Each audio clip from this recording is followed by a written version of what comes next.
So today we're going to be talking about the Ring Magazine Award show that just took place last night in London. This was the boxing equivalent to the Ballon d'Or. So the Ring Magazine, as we all know, has been bought over by Turki Al-Sheikh, the guy who is single-handedly saving the sport of boxing. And he kind of put on like a Ballon d'Or type show for the boxers. So let's react to this man right here. Alexander Usyk cleared up at this event. This guy won the Ring Male Fighter of the Year, the Ring Round of the Year, and the Ring Event of the Year. Now, I'm not going to say he doesn't deserve these awards because Usyk had a crazy year, beating Tyson Fury twice, even though I thought Tyson Fury won the second fight. We're not here to talk about that. Ignore that voice break. Ring Male Fighter of the Year was Daniel Dubois. In my opinion, this guy in this year, he beat Filip Hrgovic, who he was an underdog against. He finished him. And let's not pretend that Filip Hrgovic is shit, because there was a time and place where everyone was saying like he's the most avoided heavyweight, he's a dark horse of the division, people thought he was going to be champion, he was the number one guy to fight Usyk. If you remember correctly, he had been number one with the IBF, I believe, for quite some time. So he was no can, let's just put it that way. Daniel Dubois cut him up, bullied him, beat him up in there. And then obviously the Anthony Joshua win. Crazy. A sizable underdog in there against Anthony Joshua, went to Wembley and knocked him out. I was there for that event. It was fucking chaos. Seeing Daniel Dubois go out there and do that, I didn't think he was going to do it. I thought Anthony Joshua would have been too smart for him. I thought Anthony Joshua was going to knock out Daniel Dubois, to be honest. And we just seen how shit and wrong my prediction was there. So I think Daniel Dubois should have won it. But giving it to Alexander Usyk, I'm not going to claim robbery because it isn't a robbery.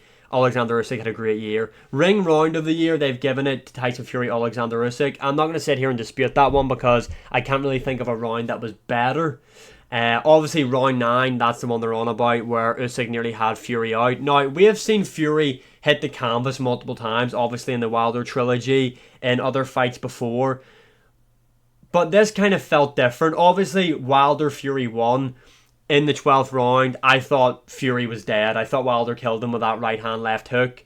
But Fury got up like the Undertaker. But it was different because in round 9 in this one, yes, I thought Fury was toast in the first Wilder fight. But this felt different. This felt like Fury actually might be out. Like when he got up after Wilder hit him with that, like he looked fine. Where this really did look like Fury was fucked. Like this looked like Fury was on his last legs and he was on his way out. Which again is kind of weird because obviously Alexander Usyk, he's a heavyweight. These things happen at heavyweight. But the way that Tyson Fury portrayed Alexander Usyk, saying he's a middleweight, he's small, you need to lean on him, bully him, all that stuff, said that he wouldn't hurt him.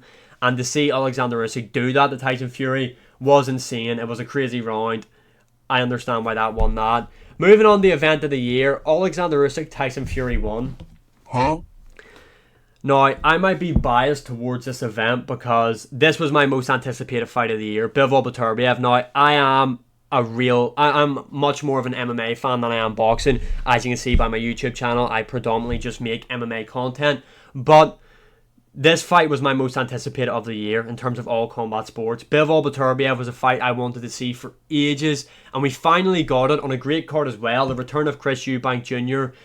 You had Fabio Wardley KOing Fraser Clark, which arguably could have been KO of the year. It was absolutely brutal, if you remember correctly. It literally looked like Fabio Wardley got hit with that right hand from Fabio Wardley hit Fraser Clark with that right hand. Literally looked like bro was having a stroke. Huh? That is what it looked like in there. I have never seen that before. That was one of the most brutal knockouts I have ever seen in all of combat sports. All of combat sports. You had Sky Nicholson, Raven Chapman on the card. It was just, Ben Whittaker was on the card. Obviously, him and Liam Cameron, I believe that's who he fought in there. They kind of had a Batista John Cena Royal Rumble moment. But what the hell, boy? Overall, that was event of the year in my opinion. I can't even really remember Alexander Usyk Tyson Fury 1. I remember the main event. Don't really remember the fights outside of it. So that's not really a good look. Moving on to Prospect of the Year, Moses Atama. There was no other option really, if we're being honest. This guy had a mega 2024. 4 wins, all coming from KO. Obviously his last win was his most impressive against Dempsey McKean. And that was on the Tyson Fury Alexander Usyk 2, the rematch card. He knocked him out in the first round with a big left hand. Moses Atama, this guy is now highly ranked, I believe, in most government bodies in the heavyweight division. I think this guy will fight for a heavyweight title by the end of the year, all dependent on what Alexander Usyk does. If he doesn't fight for not undisputed, but Not the actual belt. I believe he'll fight for the interim belt. I'm sure you know what I mean by that. Moses Atama, no-brainer, obviously. Prospect of the year. Moving on to upset of the year. I can't think of a bigger upset than this. The Frenchman, Bruno Surface, KO and Jaime Munguia.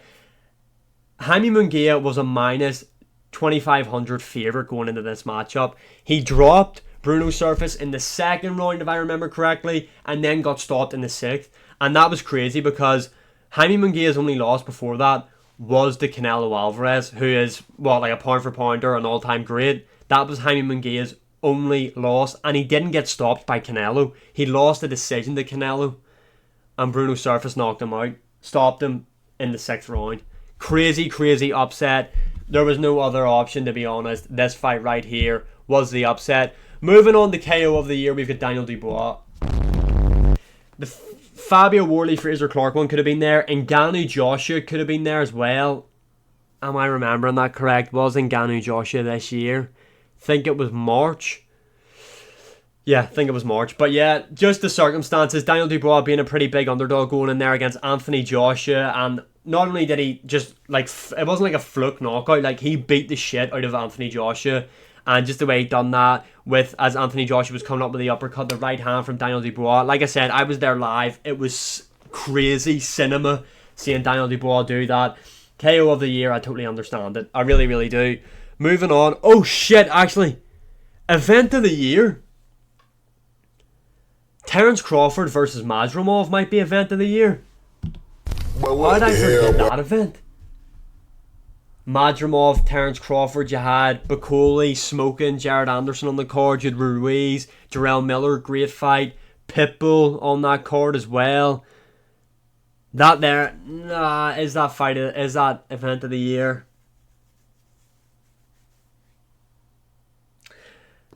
That might be. It's either the LA Riyadh season card or Beterbiev Bivol. I might still edge it to Beterbiev Bivol just because I'm a big fan of that main event and the other stuff that happened on the card. Moving on to fight of the year, we've got Raymond Ford versus Kolmatov. I can't say a second name, but I remember this. Ray Ford was down on the judges' scorecards in the last round, the last couple of seconds. He found that big punch in there and got the win to become WBA champion, I believe. WBA or WBO. I think it's WBA. I think Ray Ford, Nick Ball could have been on here for Fight of the Year. That there was another great matchup. Fight of the Year for me, I'm going to be biased again, Bivol Beterbiev.